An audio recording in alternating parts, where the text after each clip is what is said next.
If Jesus was crucified on a cross, then how come I hear that he was nailed to a tree? Hi, my name is Gail Neal, and this is Jesus Stories, where we find out about Christian history and about heroes of the faith. Because so much of who we are is because of who they were. This week I want to respond to a subscriber question. Was Jesus hung on a cross or a tree?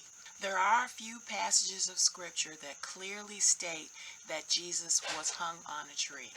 But what does hung on a tree mean? The Greek word used for tree in these passages is Zoltan, which means wood, or anything made of wood, such as a cross or a tree. So which is it? Well, going back to the Greek language, while the word Zoltan can be translated as tree, the word dendron specifically means tree, not just wood in general.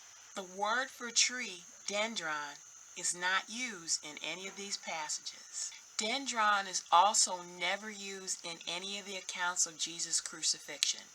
All four Gospels use the actual word for cross, stauros. What's really interesting is that Luke used stauros in his Gospel account, but he used Zoltan in Acts. So why use Zoltan at all?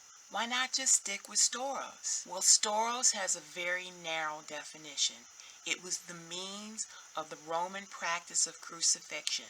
Stauros means cross, and that's all it means. Zoltan is a much more nuanced word. It could mean a piece of wood like a cross, but it could also mean a tree.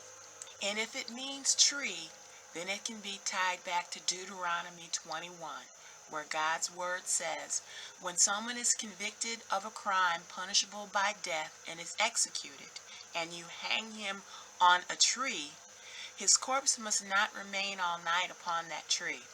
You shall bury him the same day, for anyone hung on a tree is under God's curse. By alluding to a tree, Luke, Paul, and Peter were reminding us that Jesus wasn't just crucified, as if that wasn't bad enough, but Jesus died under God's curse for our sakes.